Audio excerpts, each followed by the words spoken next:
She's like, she was worried. She's like, don't send your husband to Lanús. Yeah. We only want to go to the shitty parts of town. That's what we do. I said, I don't want to go to the fancy part. I go to fancy parts if they pay me. I say, but the shitty ones I go for free. Yeah, totally. Give me an intro. Yeah, I'm giving you an intro. Okay. You better get all that. I'm trying desperately not to hit this table. All right, everybody. Live from the Beacon here in Westlake Village, we have Paulie Z.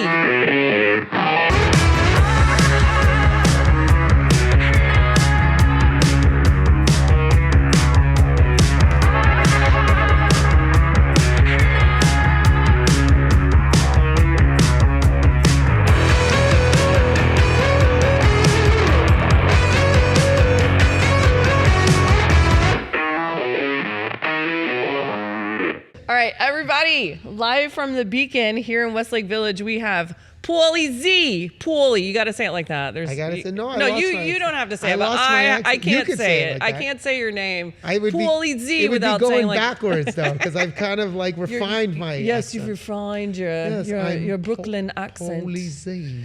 So tell us just a little bit about yourself, because now I'm like discovering all kinds of new shit. A little bit about me? That's just impossible. a wee little bit. You're a singer. Okay. You know, just like you're from Brooklyn. Okay, so born and raised in Brooklyn, New York.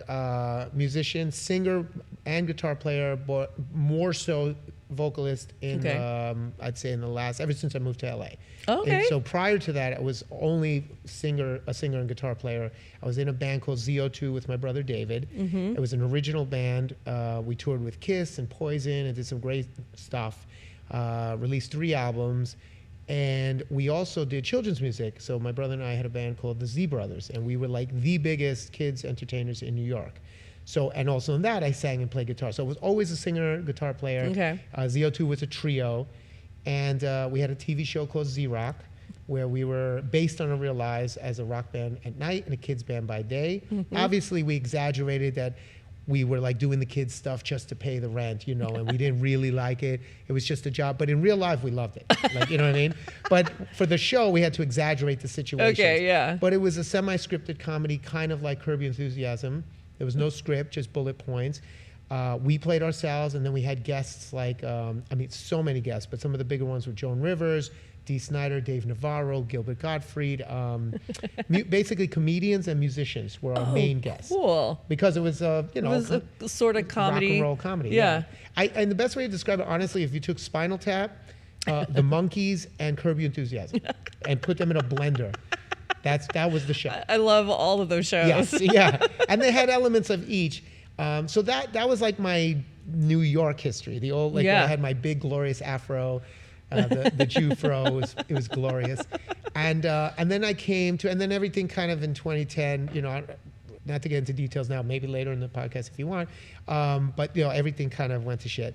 And I came out to LA to start fresh. And and then Ultimate Jam Night in LA is kind of what pulled me back in, because I was like, I went through, basically the band broke up, the record label went bankrupt, the show got canceled when I thought, and I had just gotten married, so now I was broke.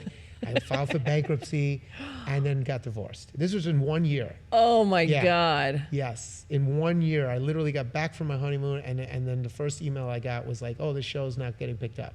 And we all had quit our jobs, like, so this is all we had. So we were just like, how old were you? I want to say 33. Okay. Right? It was 2010. Yeah. So you had 33. to like start over. Basically. I mean, start over, but from everything, because I was also, remember, I was married, we were talking about kids and buying a house, and I had to like start dating again. I had to start finding work again. Like I was broke. And then my brother and I had bankrolled the last album because we were still on TV, but the record label went bankrupt. So we're like, well, we're not going to not put out an album and tour. So my brother and I just basically on our credit cards, we were the record label. And we were $250,000 in debt. What? My brother and I, yeah. Oh my God. Yeah, every credit card. So we filed for bankruptcy, got divorced, everything went to shit in 1 year. But honestly, here's the funny thing about it. At the time, it was the worst thing ever, right? Yeah, of course. But now I look back. And it was like the best thing ever. Oh, yeah, because you realize as you grow up, like as you get older, you realize it's those moments that shape your life, make you who you are. Like if I didn't go through that, I wouldn't be who I am now.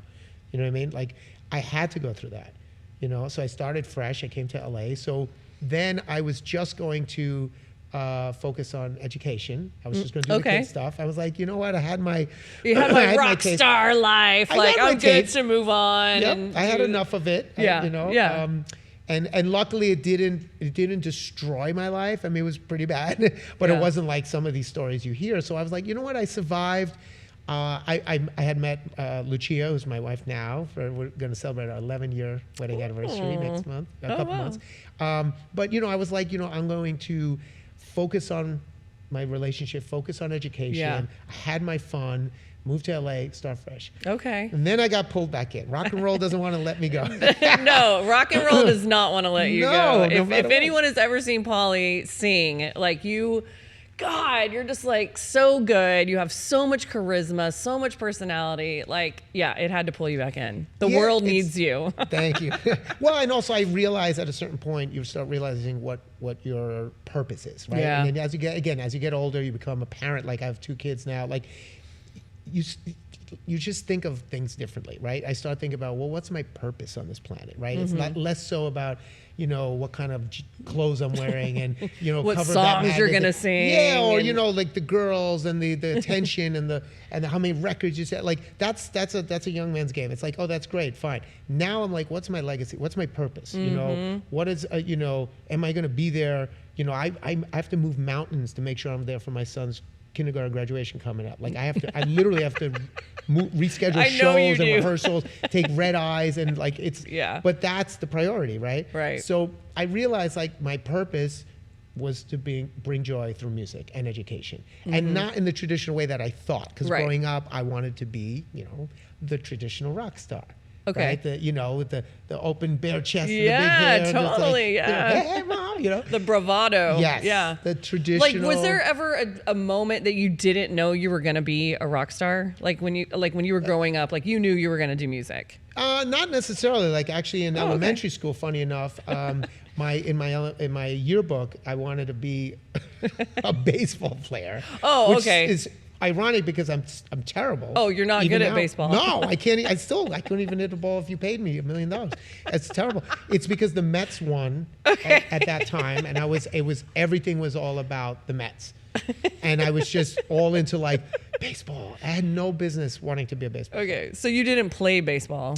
I did. I was in Little League, but I Okay. was terrible. Okay. So that's what I'm saying. I don't know what compelled me to say It was that. just the cool thing at the time, you know? It was the cool thing. My father is a musician, Yeah. and his brother, and they played. And so music was always part of our family. But it wasn't until I was 13 when I first got a guitar. Okay. And my brother and I both got our guitars. That's when it was kind of like, oh, okay, we can maybe do this for real. Before that, I think it was more of just like dreaming. Okay. So no, I don't think, I actually went to school for art. So I was going to be an artist. Okay. So I went to LaGuardia High School. Do you know LaGuardia? Yeah. Yeah, the famed high school. Yeah. I went to LaGuardia and then went to school. Oh my God, I'm School so of Visual Arts. jealous.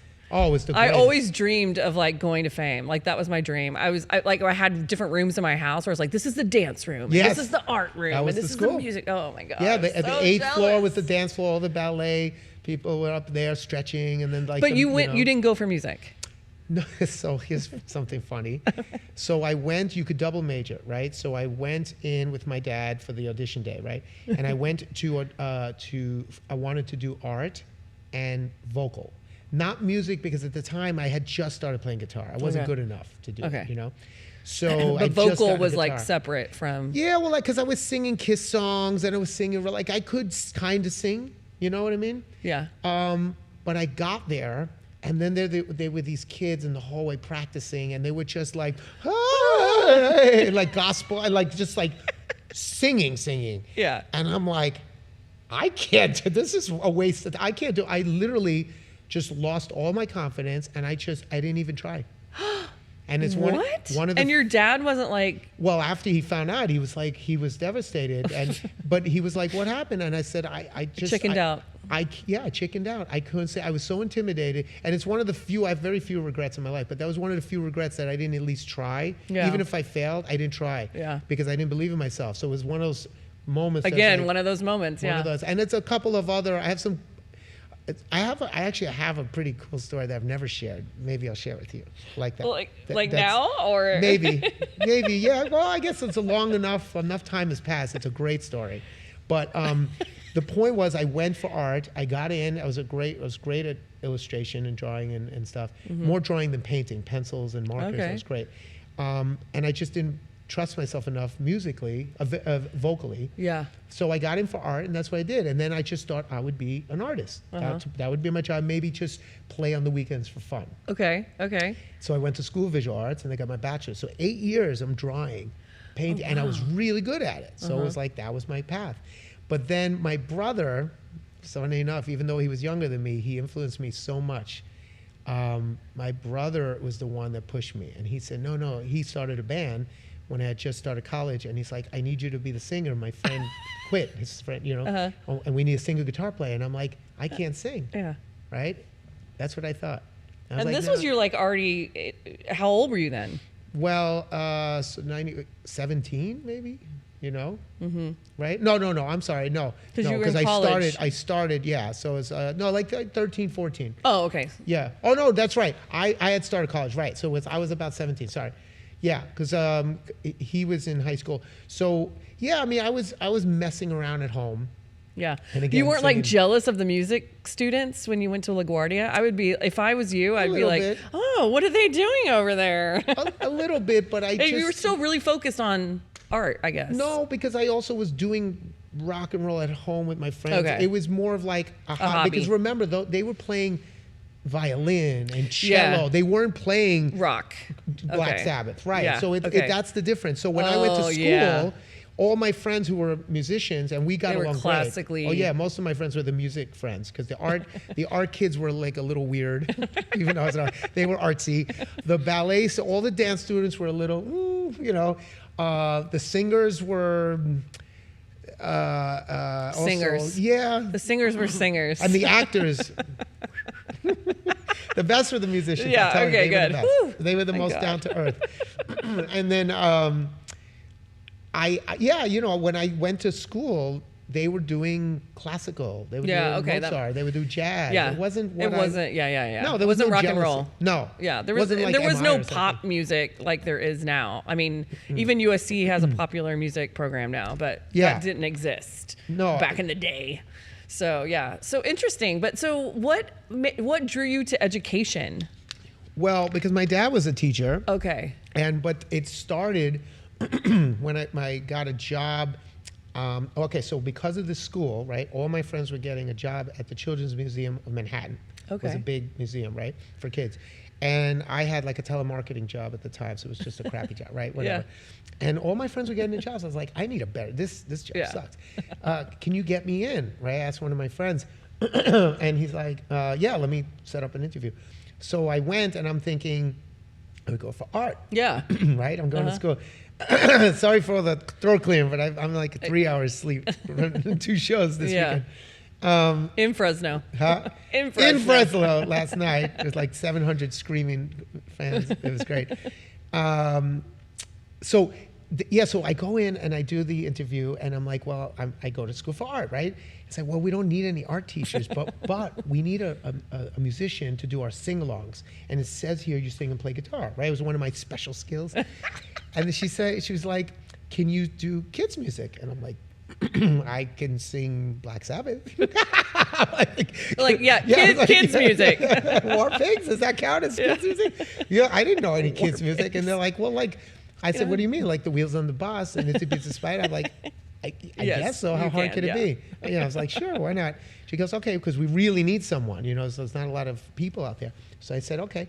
And, they used to have a few parents come with their toddlers for a cup, and they were like, the Itsy Bitsy Spider. I rocked it out. I was like, I came in and I was like, the wheels on the bus go round, and jumping off. Like almost overnight, and I'm not exaggerating, the place was packed. Like somehow I was so good at it and natural, and I didn't even know. And I connect to children because, like I said, my father was a teacher. He's great with kids. I just was so good with little kids. I'm like the dog whisperer. I'm like the kid whisperer. You know what I mean? I believe it. Yeah. Yeah. I mean, I've been on airplanes and would get other people's kids to stop crying. I'd go over and I'm like, yeah. I need you to go on planes with me. I was like, okay. And then It was so natural, but I was rocking it out. So I was like, it was like if Led Zeppelin did Old MacDonald. Yeah, what would that sound totally. like? Yeah. Word got out, and then I started doing birthday parties, right? And they were like, "Hey, can you do my kid's party?" And then little by little, I became the guy. Yeah. And then I brought my brother in, but then I was doing like I did. That was your shtick. No, but then I was doing celebrity, like Robert De Niro's party 2 years in a row. For his kids? His kids, Michael J. Fox's kids, and then I became Michael J. Fox's guitar teacher. No way. For a year and a half, yeah. Wow. I'm telling you, we were. Wait, did he? Because somebody was talking to me about Back to the Future, that he wasn't really playing guitar. Was that like before or after you? He knew it. I don't know if he. I don't think he played the riff that you hear, but he actually did learn to play. Oh, and he did. Played. Okay. Yeah, so he was supposed to do some fundraising event coming up where he had to learn All Right Now. And my brother and I had just done his I think it was his daughter's 1-year-old birthday party. And we're at his house, and they were like, "Oh, that was great, blah, blah, blah." And his son had guitars in his room, Led Zeppelin posters and stuff. Oh, wow. Yeah, so they were like, "Hey, stay, have cake, hang out." So I'm looking, and I said, "Oh, you're a Zeppelin fan?" "Yeah." So we're just chatting. I said, "Show me something." He plays A Whole Lot of Love. And I said, "Can I show you the real way to play it?" Because most people don't realize that you have to bend a note to go a little dissonant. I don't get a little detail here, but to play it right, like down. So you like blew his mind. Well, yeah, I said just bend the D up a little bit so that the two Ds are out of tune, so you get a dissonant, which is supposed to emulate the German air raid in World War II. Yeah. That's the real way to play it, right? Yeah, makes sense. Yeah. When you hear that, it sounds like an air raid. And then anyway, I showed him, and he was blown away. And so Michael's watching, and he goes, it's like, "Oh, that's really cool." And yeah, so we just started talking, and that was it. And then like a week or two later, I get a call from his assistant. She's like, "Michael needs a teacher for this event coming up." It's like, "Do you give lessons?" I'm like, "Yeah, let me check my schedule. Hold on a second." I put mute. I'm like, "Yeah!" I'm in the streets of New York. I'm like, "Yeah!" Because I love Michael J. Fox. I was like, "Yeah, I think I could squeeze him in." And that one, so I did a couple lessons, and it worked out so well that I wound up for about a year and a half. I was his teacher. Wow. I would go to his house, and yeah. Paulie, there's we don't have enough time. No, we don't have enough time. We need a weekend there's retreat. like so many stories. Well, you said say a little bit. I'm like, that's impossible. I know it's impossible. Yeah. And also like, I don't understand how you do everything you do. I mean, you just said like 3 hours, you got 3 hours of sleep. Well, Yeah. I need my beauty 3.5. rest. Sorry, I need my 3.5, beauty 3.5. rest. Okay. So I guess if I stop sleeping, maybe I could do as much as you. I don't know. That's part of it. You have to learn to do without sleep. No, I will say the biggest part of it, when people ask me, because they say, I don't know, I get that all the time. I'm sure. Yes, all Because the time. it's like. Yeah, but I do know how. When they say, "How do you do it all?" I'll tell you, because there is a method to that. Yeah. The secret is passion. If you're doing something you love, you can just do it. There's unlimitless energy. Like I don't work a day in my life, as far as I look. Yeah. That's it. You have to just find, again, purpose. What is your purpose? What do you love? But you have like multiple purposes. That's the problem. Yeah, that's my problem. Is I have two, and I've been criticized for that. Like you pick one purpose. Yeah, you have too many purposes. I don't think you should pick one. Yeah, but I'm like just a smorgasbord of purposes. Yeah, seriously. Like, I mean, okay, so there's the tribute band. Let's just go down a list. So I'll go back. Let's just go to like 10 things. Well, I'll go back. So the kids stuff became a big deal, right? And then ZO2, my band, became a big deal in New York, and then we got a TV show. So that opened everything up. Yeah. And that's how I got, to answer your question about education, from that children's museum, it just snowballed and snowballed. And you were really good at it. So really it was good. like... And not only good at it, I love it. I love working with little kids. You have no idea. And what I found was, there's very, very little male influence in early education. Yeah. In elementary and especially preschool, I mean, I dare you to find a preschool teacher, male. Yeah. And in elementary school, one or two, maybe. Yeah. The principal. Right. Maybe the gym teacher. Yeah. It just doesn't, until like you get to middle school and high school, there's not enough male presence. That's a really good point. point. And that's why I loved growing up. Like Mr. Rogers was a big, you know, because I don't like the goofy male people that like, blah, blah, blah, blah. Mr. Rogers was great. He was he was just a male, really nice, respectful man. Right. And there was a maturity there. But he was an older guy and he was very gentle, whatever. And I'm just like, so I guess I realized like I have an opportunity to kind of be like Mr. Rogers meets, Like, Robert Plant, or something. Because there's an element of like, I have a wild kind of macho, big kind of like, come on, but with the gentleness of him. Yeah. And so that's when I realized, for years trying to chase this rock star kind of archetype, right? Yeah. Like this archetypal rock star ideal, I realized that's not me. I'm never going to be as mysterious as Chris Cornell. I'm never going to be as skinny and sexy as, Steven Tyler or Freddie Mercury or Robert Plant. I just won't have his waistline, I may have his shoulders, but not his waistline. I'll never be those guys, because those guys are those guys, right? Sure. Well, yeah. Nobody wants you to be those guys. But I wanted to. See, that's the difference. Okay. And that's what I'm trying to say is what I'm trying to explain to people is that stop trying to be someone else. Yeah. And once you figure out what because there's only one Paulie Z. And I'll tell you right now, all those guys cannot do what I do. No, they cannot. And it absolutely. took me years to figure that out. Yeah. So then I started leaning in. I'm like, wait a second. This is my path. Yeah. And that's when everything kind of opened up. And I feel like that's what I try to explain to people. You got to really figure out your path, and it might not be what you expected. I never thought I would be doing a foundation and all this kind of stuff. Yeah, totally. So go back. So now I'm doing the kid stuff. We get the TV show. That opens it up. Then I do my podcast, the Paulie Z Show. Then I started foundation. Then I'm doing Ultimate Jam Night. That's what brought me back in LA. And that's like the tribute stuff, all the tribute bands. No, this is before. Oh, okay. No, okay, the tributes, Ultimate Jam Night. Ultimate Jam Night was the big thing in LA that I kind of got pulled into, where I started hosting and then producing, and then it was like the scene. And all of a sudden when I moved here, there was no music scene. I was kind of... It was kind of in that like desert time. I was bummed out because I came here as like, Sunset Strip kind of went like... When by the time I came, there was nothing. It Yeah. was like just karaoke and Yeah. there was nothing. And then thank God for Ultimate Jam Night, because then finally there was a scene, and I was so blessed to be like brought into it. Not only in it, I became the center of it. It was like I was right in the It's your middle. thing, yeah. Yeah. I mean, I thought it was your thing. It wasn't. Yeah. Everyone thought it was. It's not. I don't own it, but it was my heart and soul. And that put me right back in the music scene. And then the tribute stuff is more recent. It's Okay. because of the movie, the Bohemian Rhapsody movie. Okay. There was a need for Queen bands. And I was doing, I told you prior to starting filming, my wife and I were doing an 80s band called Rubik's Cube. Okay. And we would change costumes every song. Right? So when the movie came out, I was like, I got to do a Freddie costume, right? Yeah. So I ordered the jacket, whatever. And some promoter saw me and he's like, can you do a whole show like that? I need a Queen band for some city park show. And I was like, yeah, whatever. It was just a gig. And I did it. And he was like, you are really good at that. He goes, I'm telling you, if you start a band and start booking yourself, you're going to do really well.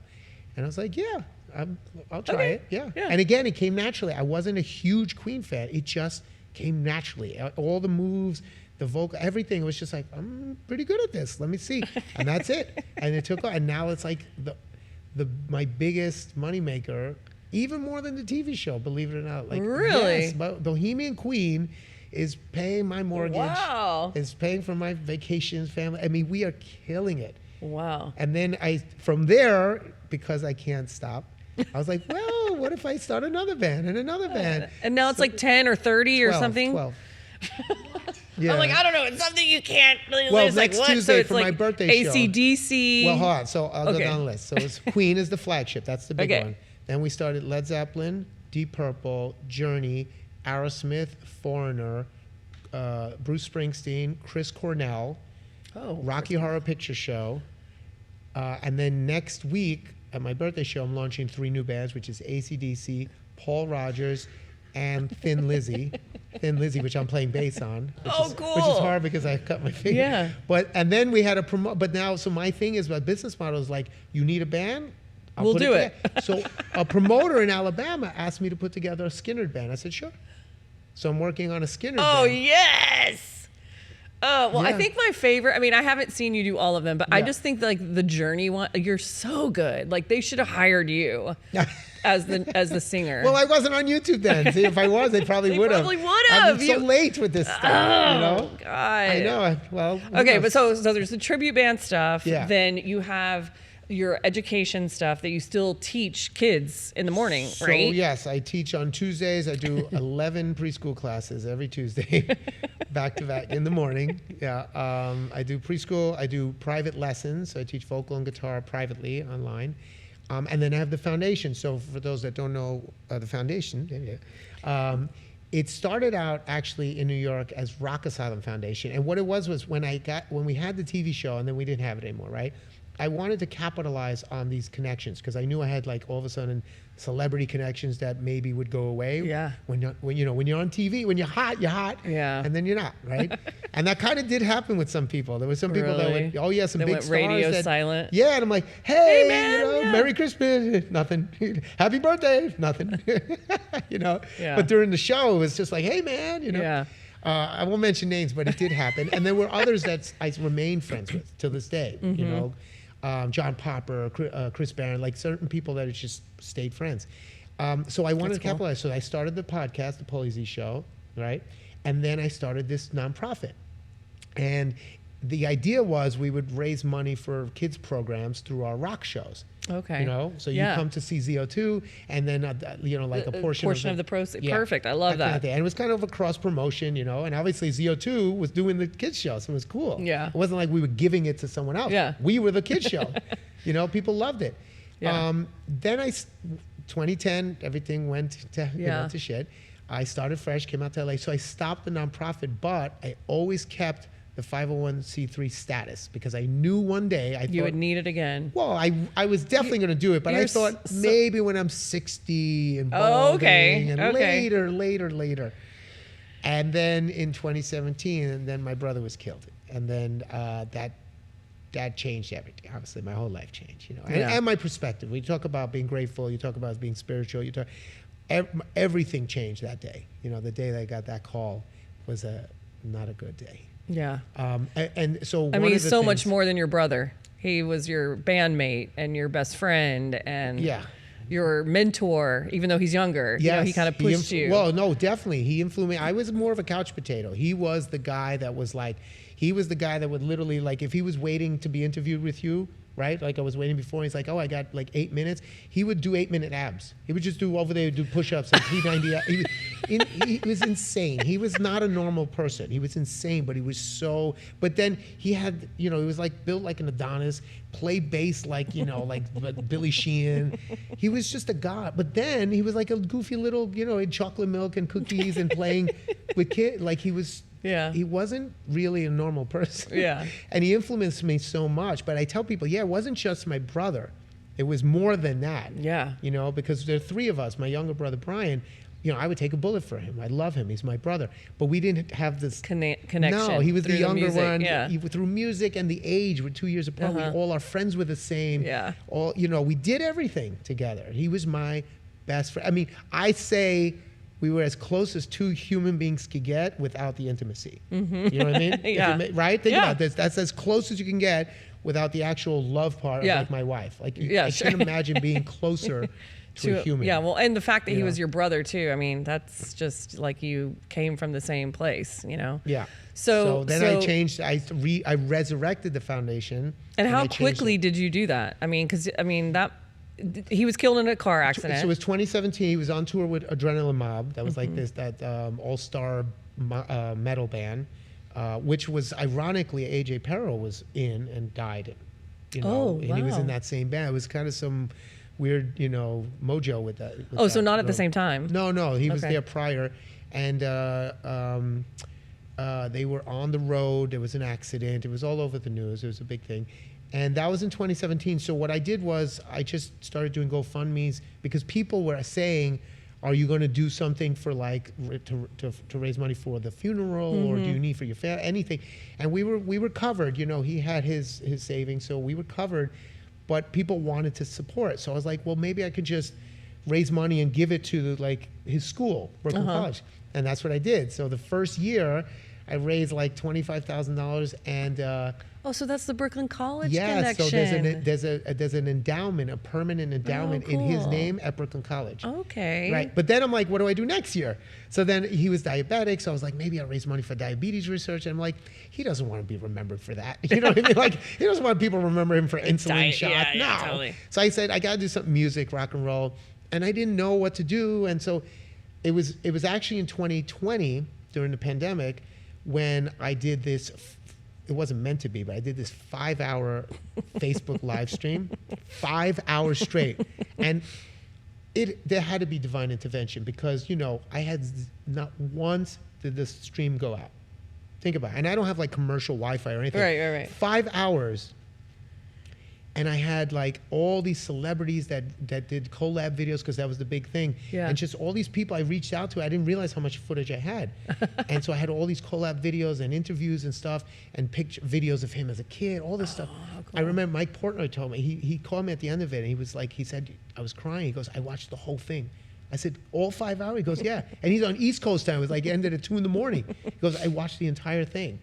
And it was so emotional and people went crazy. So I said, okay, this is something. Like I think I can do something, but I want to do something bigger than just like, okay, send it here, send it there, because there's no infrastructure, as you know. Yeah. You know, it's one thing to just donate money or just say I want to help, and it's another thing to say, no, I want to have an infrastructure so I understand where that money's going, what is the impact. Right. There's an actual like, you know, process. You know, so that's when I said, you know what, I'm going to call the old board member to see if they want to do it again, change the name, and that's when I did it. So I changed it to the David Z Foundation then. Okay. And then ever since, every year, and then, you know, we've raised 35,000, 45,000. Then, you know, then we started getting grants, and now and then we started going international. Yeah. That blew my mind. And like now we're like going to Israel and we're going to Malaysia and South Africa, and they're like David Z, and like that's your medicine. That's your medicine. I can't even tell you. It's the greatest therapy, and I get so emotional when I just think about his and I name, love that you like share the story with the kids that you're working with, because I think that's so important for them to understand. I mean, otherwise it's just a name, David Z. Right. You know, like what's that? But like to say like my brother died, and this is how I am dealing with it, and you're a part of that process, and I'm also getting emotional now. No. Stop. Okay. See, there you go. See, when a kid cries, that's all you do. You just distract him. Okay, great. Distraction. You know? Yeah, I just go like, look, this is my little trick with the kids. Look. See? I do that and they go crazy. Oh my God. So much, so many talented. That's what I'm saying. So I was going to say. You were there firsthand. You saw it. So what happened was we got connected and we were giving you instruments or something, and I don't remember. And then you said, oh, it was NAMM last year. Yes. It was NAMM last year. It was in the middle of all the fire craziness. I remember I was just like, this is insane. And then you said, I'm going to Colombia next week. My mom is from Colombia. I was like, I love Colombia. Oh my God, and where are you going? What are the chances that you love Colombia? I know, and that your mom was from Barranquilla. Yeah, Barranquilla. I know. Hey, let's not get into Colombian, Argentinian.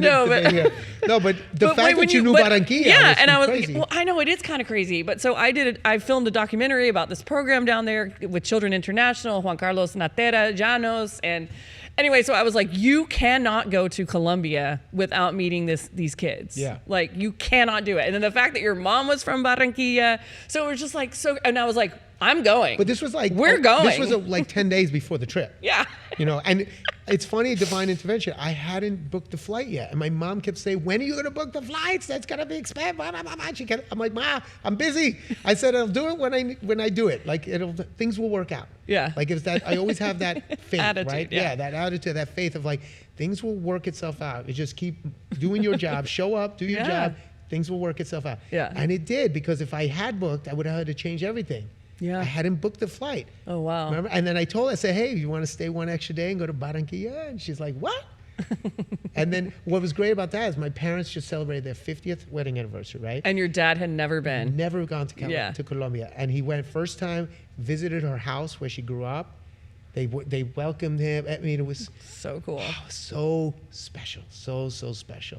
Yeah. You know? And that school and Juan Carlos, like, amazing. But then you flew in, like, Yeah, you're like a total rock I'm also star. a little bit crazy like you. Yeah, but that's why we get along Yeah. because I feel like, you know, Like, when let's people do like it. when people like us meet each other, right? They're Yeah. just like there's no limits. It's like, what do you want to do? You know, what are you doing tomorrow? It's like, you want to climb Mount Everest? Yeah, let's go.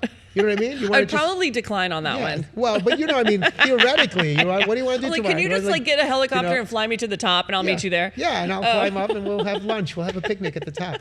You're But just you're nuts like that. And then but that's when I realized when you're just like, I'm going.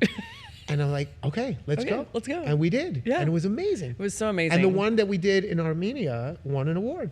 I know. Although I think ours is better. Yeah, well, yeah. So go to YouTube and look up David Z Foundation, and there's so many videos that Paulie has done with people, kids from all over the world, like he said, and basically tell people what you do because I think it's super fascinating. Okay, so we write original songs with the kids, and they don't have to be musical. That's the other thing I love. It's like most music programs are for kids that are musically inclined. Yeah. You don't have to be. Actually, we don't even care, right? Because they're not playing instruments. They're writing songs. Right, and I do record them singing the vocals, but basically we pick a subject, usually either academic or a social topic, right? And then we write an original song, and then record it, and then make a music video. So the kids, and what's great about it is because it's kind of like a group thing, and you don't have to be a musician, you'll see kids that kids that don't even know rock music. They don't even know what a guitar or a bass is. They listen to rap and hip hop, and then they're rocking out. You know what I mean? Or we'll do a hip hop song, and for me, and I'm learning stuff, and they're like giving me influences and like, oh, let's make the beat like this. I'm like, really? Yeah. They're like, no, that's cool. I'm like, all right, I trust you. You're 10. You know more what's cool than I do. And then you see kids that are on the spectrum or that are shy or that have behavioral problems that they shine. Yeah. The best is when the teacher says that kid is struggling. They're always in the principal's office. They're failing. Oh, that kid is nonverbal.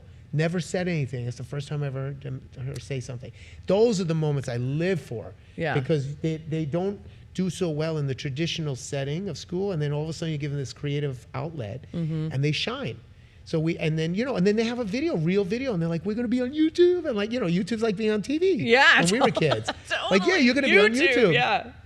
But the thing is, the difference is the songs are written like real songs. They're not kiddie songs. That's why I say I'm not into the dumbed down kid stuff. Yes. Right? Yeah. So I love Rafi. I love Mr. Rogers. I love Laurie Berkner. I love people that like respect children and don't talk down or play down, right? So the songs sound like songs you would hear on the radio. Yeah, they're great songs. And I spend just as much time in the studio as I would with my own.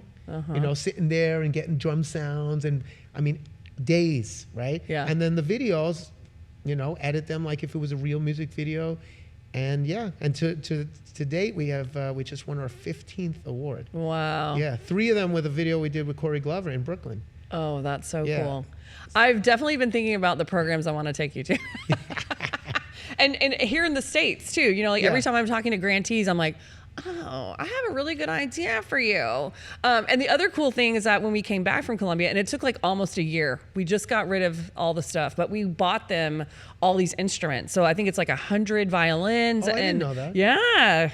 After we went there, they were like, can you get us some stuff? You work at Guitar Center. I was like, yeah, the hardest problem is going to be getting it there, which it was. It took a year to get it there. Yeah, it's very almost a year, just because you have to weigh every single violin and measure it and like customs. But they came and got it, and it arrived. So they have it. So they finally. But you know what that it. means? We need to do another video. I know, showcasing with the instruments. Yeah, I know.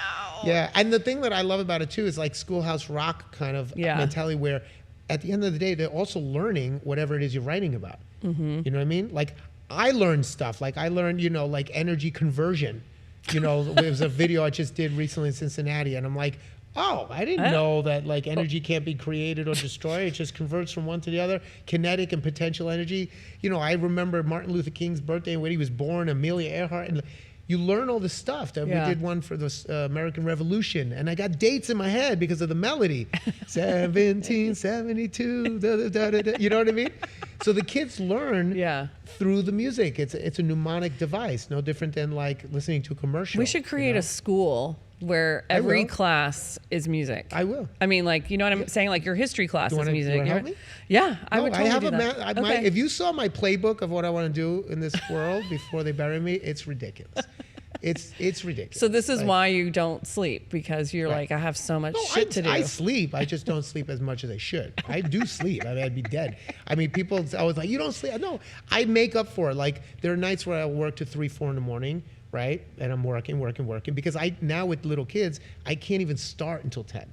I always tell people my work day starts at 10 p.m. Oh. You know what I mean? I get up and it's like, get the kid ready for school. Oh, yeah. Do this, go work this, and then, your work day starts at 10. At 10 o'clock when everyone's asleep. And you can finally do my your wife says, stuff. yeah, good night, honey, I love you, whatever. And then I'm like, okay, go to work. That's when I start. Yeah. So I can go 2, 3, 4, 5 easy. But I try not to do it multiple days. When I was younger, I would go through the night. Yeah. I would do that every night. Now I try to do it like, okay, tonight, I'll tell my wife, tonight I'm going to do a late night. So the next night, I'll go to bed early. Mm-hmm. Because I realize also, I'm going to be 49 in a couple of weeks. Yeah, Actually, I know. Well, 2 weeks. 2 weeks, 2 yeah. weeks. It's also, there's only so much you can keep that going. Yeah, So I'm it's not trying to get the sustainable. self-care. Yeah, I'm trying to get more of the self-care in there too. Go to the gym, eat better, sleep, so that I can continue doing what I'm doing. Yeah. And not burn out. Yeah, for and sure. It's balance. Everything is balance. Yeah. So this podcast is about giving music. Okay. But you are giving music all day, every day. So I don't all day, all night. all day, all night. Like kids in the morning, rock star on at the night. plane. I have video of me singing to serenading passengers on the plane at Southwest. I get vouchers. They would say, oh yeah, they would give me they would give me like a $100 voucher because I sang on the thing, Somebody to Love, Aww. Yeah, because the plane was delayed and everyone was all grumpy. Yeah. And I'm like, do you want me to sing to them? She goes, really? And they'll give me the thing. I'm like, they don't want to hear you first. And then I get everyone sing, find me somebody to, yeah, and they're all in the, and they're all like happy or whatever. And then they'll give me free drinks. What and a free gift. food. And, what a gift. But so what would what a gift. You have a gift. But it is, no, but you know what? That's the word. Yeah. It is a gift. And I'm very, very, again, not to get like spiritual or whatever, but as you get older, you start recognizing this is a gift I was given. So I protect it, I nurture it, and I'm very grateful. That's my gift. Mm-hmm. There's a lot of things in life that I suck at. You understand what I'm saying? So I don't pretend to be good at baseball. Yeah, baseball. I can't even perfect. barely ride a bicycle, believe it or not. I never had a bike growing up. Like in Brooklyn. Well, in Brooklyn, yeah. No, I can't. If you put me on a bicycle, I would probably kill myself. You know what I mean? There's a million things I suck at, but I know what my gift is. So I just lean that direction. Everyone, I believe, has a gift. That's what I try to, with the kids. I'm like, figure out your gift. Don't compare it to this person or that person. Even the idea of beauty. I make a joke in my Queen show. Mm-hmm. I literally make the joke to kind of take the pressure, because I'm like, I don't have, Freddie had a 30-inch waistline, and I don't, and that's fine. But I'm gonna wear a leotard with my muffin tie. I don't care. You know what I mean? And people will troll me. They're like, dude, they're mean. Oh, you want to be entertained? Go to. No, I don't like mean people. Oh, it's terrible. Especially when I love somebody and I'll be very protective. I'll be like, I'm gonna find this person and troll them. No, I'm the opposite. I read it with my son one day because he was his friend didn't like it at school. They didn't want to play with him, and he felt really left out, something like that. And I said, don't let anyone else dictate your happiness. So their opinion doesn't matter. I said, I'll give you examples. So we've read some really mean stuff. Oh yeah, like another one bites the dust, and the guy was like, another one bites the burger or whatever. And we started cracking. My son I'm sorry, loved it's it. not funny. Yeah, It's so mean. No, but we were laughing, and I'm thinking, I want to. Oh yeah, another one bites the burger. And meanwhile, while he said that, I'm like, oh, let's go order Shake Shack. Like. I don't care. Yeah. And it took me years to get to that point, but at a certain point. Okay, it did. So you just said the story about being so insecure you didn't do the audition. I was not more like that. Okay, no, yeah. I was very much And more how do you insecure. think that you got that? Oh, that's a tough question to answer. See, that's a really good question, because people ask me that. Just, I guess, practice. Yeah. It's like, how do you get Fake it till how you do you make get it. muscles? Yeah. Right. It's like anything. I think, my wife always said that, fake it till you make it. Like, I think just practice. Yeah. I don't know, to be honest with you, because the whole Z-Rock, ZO2 persona, the Paulie Z, was the opposite. I was compensating for insecurity. Mm-hmm. I was definitely like, I'm a rock star. Look how many girls I'm with. Look at my hair. I was definitely compensating. Maybe, you know what? Honestly, maybe the divorce and the bankruptcy, maybe that 1 year of just complete darkness Yeah. was what I needed. You know, Yeah. it's like when someone becomes sober, right? Sometimes you got to hit rock bottom to really sort of see things differently. Yeah. And I don't know, I guess I just grew up. Yeah. You know? Yeah. And then losing David, that was another level. That was another like, okay, you know what? All this stuff that I worry about, Doesn't really matter. no, Yeah. nothing, nothing really mattered. Like honestly, I would trade everything I had to have him back. Like I would prefer to be homeless with him than Yeah. have everything. You know what I mean? I'd just be on the street and I would just be like, you know, Just you know happy. what I mean? Yeah, and that connection is priceless. You can't put money on that. Yeah. So that's why I realized I have that with my wife. I have that with my kids. So at the end of the day, fame, fortune, likes, how many likes you have, money, it's all transient. It's transactional. Yeah. It comes, it goes. Maybe today you're rich. Maybe tomorrow you're poor. Today you're famous. Tomorrow you're not. It's all transient. Love, like real love, is forever and it's solid. And that's why people are religious, right? I'm not a religious person, I'm spiritual, but that's why they're so into Jesus and Yeah. God and the Bible and whoever they're into, because that is never wavers when you have that. That's your North Star. So if that love is there, it doesn't matter if you had a crappy day. It doesn't matter what happens, right? No matter what happens today. You should it become a doesn't matter. therapist too. Add that to your list. Oh no! Yeah. It's already on there. Well, no, David and I always said if we weren't musicians, we would have been therapists. Oh yeah. I would love I to feel be like I want to go see you for therapy. Yeah. Like no, I want to do like talk. I want to probably like one day like do like I'll do like public speaking and. Oh yeah. No, yeah. I mean you might do even- do public speaking. Yeah, from but the you know what I mean. stage. More like more like talking, hired not as as a the musician. keynote speaker. like You a know what TED would be Talk or really whatever. cool though is But- if you like incorporated music into that. Yeah, well, Because keynote speakers get very boring. It doesn't matter who you Yeah. are. yeah, but yeah, later. You know what's the good thing also about having so many things that you love to do is that getting old is not scary.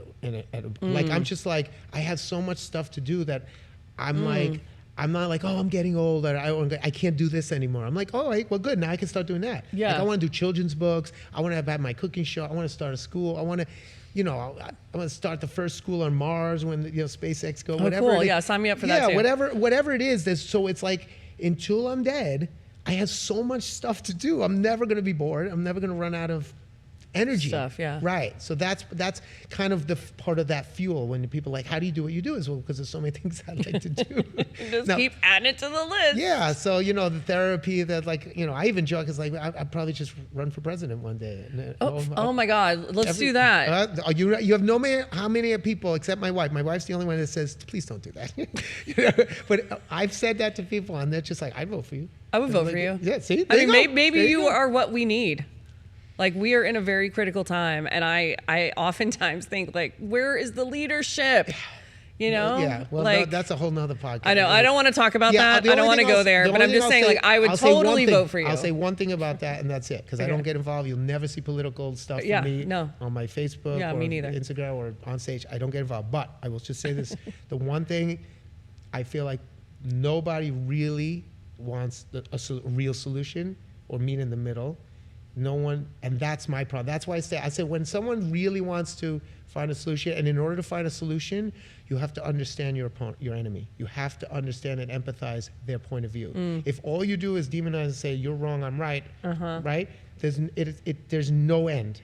Yeah. But if you say, why do you feel this way? Explain it to me. Why do you support this guy, or why are you against that? Tell me. I want to understand. I may not agree, but I need to understand where you're coming from, because there are really good people on both sides. So I find it hard to believe that if you're the right or the left, that you're all of a sudden the bad guy. That's baloney. Yeah. It's baloney. We're all the same. Yes, and at the end of the day, there is a middle ground that we can agree Yeah. upon, but it takes some grown-ups to sit down and talk. Yeah. You know what I mean? And actually want, and you know how I know this too? Because I am the president, not of the country. No, I am. I'm the president of my HOA. Oh. It's my second presidency, actually. Yeah, the first. See, on top of all this other shit that you're doing. Oh yeah, I forgot to mention that. I'm also the president of the HOA. Yeah, that sounds like a job that nobody would want. No, it's terrible. It's and that's the only word. And you know when I say I don't work a day in my life, except for that. When I do that, it's just like, please, somebody. Oh, God. But 75 units and just complaining and things going wrong and it's the same concept. At the end of the day, I'm like, do you want to complain or do you want to find a solution? Pick one. You can't do both. You know what I mean? You can point out what the problem is. That's good, because I think a lot of times people just want to complain. Yes, or they just want to be right. Yeah. And I learned this. You're right, and we're not going to fix your heater. Yes, and I learned this actually from therapy after divorce. This is another thing that helped a lot. I'm a big advocate, my wife too. After I got divorced, I went to therapy. And that was the first time, and I was a big I'm not going to a shrink. Blah, blah, blah. That was the best thing I ever done. And then I went again when I moved to LA. Before I got married, I had to kind of get rid of some of my divorce demons. My wife asked me to go back and kind of clean the club. Oh, wow. Yeah, and I did. She said, before we get married, I feel like you still have some stuff there. So I went to another guy, great, and then I stopped. And then when David was killed, I went back. And I'm telling you, that's why I can talk about. That's why, it's not pushed down. It's not eating my soul. It is. I have such a healthy view and relationship with what happened to him and to me and to my family because of that. Yeah. Right. But one thing the second guy said to me was, would you rather be, what's more important, being right or being in harmony? My mom asks me this all the time, and I'm like, I can't. She's like, would you rather be right or happy? And I'm like, I can't be happy if I'm not right. Well, but you know what? But then you're gonna struggle. That's the thing. At a certain point, there's got to be that. And sometimes I prefer to be right. Sometimes I prefer when my wife, I want to be right now. But then I realize that's the friction it's causing is not worth it. Yeah. You know what I mean? So I've learned to apologize. I've learned to walk up to people. I'm like, hey man, I'm sorry if I was an asshole. I didn't mean to. I sorry to people I hate. People you have people you hate? Yeah, that surprises me actually. I feel like you would always like everybody. No, there's a few people I've gotten almost in fist fights. I'll give you a perfect example. The first HOA I was president of, right? The prior house, the original president was a total bully. He was a total asshole, right? We curse, right? Oh yeah, you have a potty mouth. He was a total dick. And he, to the point everyone was scared of him, whatever. And then we moved in, and then I challenged him. I'm like, well, what is it, blah, blah. And he goes, so at a certain point, everyone was rallying behind me because I was like the protector. Yeah. And he's like, oh, you know what? Screw this. You think you do better? You do it. And I'm like, no. Okay. No. I'm like, I don't want this job. And everyone's like, Paulie, blah. I was like, oh, shit. So I became the president. And we would just butt heads to the point that at one point, we almost got into a fight, and he pulled a knife in front of my dad. Now Dad was visiting, and he had a knife, and my dad was like, he was, he's from New York. Yeah. But I'm like, Dad, you're like 70 years old. That's like you're not. He's like, you're not gonna mess with my son. But I loved it. He was like all puffed up. And then it kind of dissipated, and nothing happened. But you know what? I was so angry, right? And I was like, this motherfucker, whatever. And then I took a deep breath, and this was like a turning point for me. I took a deep breath. I said, okay. I knocked on his door. He opened and looked at me. He's like, what? And I said, I'm sorry. I said, I'm sorry. For my part, I didn't mean to. You know what? That escalated. It didn't need to escalate. Can we? And he was like, yeah, all right, man. No worries. Yeah, I'm sorry too. Like, let's swear. Now, we're not friends or whatever, but we had a respect at that point on. And then he'd be like, hey, Paul, how you doing? How the kid? It was unbelievable. And it was a moment that I was like, wait a second. I just learned something. And ever since then, it was like, if I feel like like people that even I want to punch out and kill, it's like I will go and be like, you know what? I'm sorry. Like, what did I do what I contributed? I have so many, oh my God, I have so many, I don't know how long this podcast is, but I have so many, I literally had a conversation, I almost had a fight with a homeless man that was on our block and whatever. And instead, you need to be careful. No, but then I wound up talking to him for like a half an hour. And I sat there, he's yelling and cursing at me. You don't know a thing about me. You think you live in your cow, blah, blah, blah. And I sat down and he goes, get out of here, leave me alone. I said, no. I said, tell me. I said, you know what? You're right. I know nothing about you. And I'm sitting on the sidewalk and people are walking by like, what's going on? I said, tell me, talk to me. I want to hear your story and tell me why. And I'm going to tell you why I asked you to leave. okay?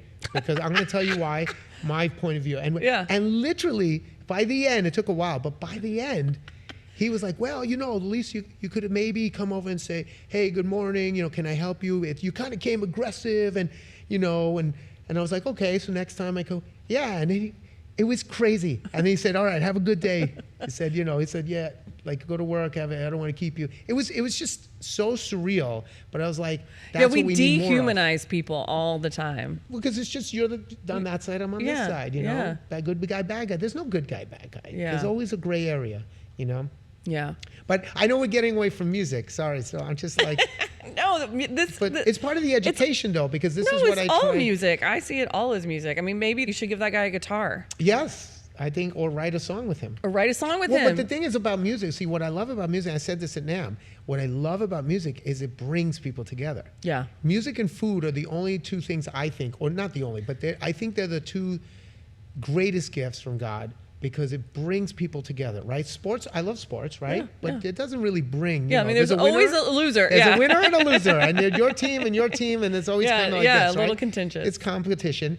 You know, when I went to school for art, I was by myself for hours drawing, and then you put it on the wall, and someone looks at it. Whoa, that's very interesting. But there's no connection. Yeah. When you're acting, right? There's a fourth wall, right? You're watching, dancing. Music is connection. When you sing, you know, let me hear you sing, you know, we are the champ, whatever it is. It brings people together. And when you're listening to music, like at NAMM, for those 3 hours, no one cared what side of the politics you're on. No one cared what country you came from. No one cared what gender you identify with. Like, no one gave a shit about any of that other stuff for those 3 hours because it was just about the music. Yeah. See what I'm saying? So that's why I love. You know, sometimes I get a little preachy on stage, but that's what I love about the music. And that's why it's such a powerful tool for education and for all this other stuff, you know? Yeah. Am I getting too preachy? No, okay. I like the preachy. I mean, you know, people need to tune in for a reason. They need to walk away with something besides just Paulie's life.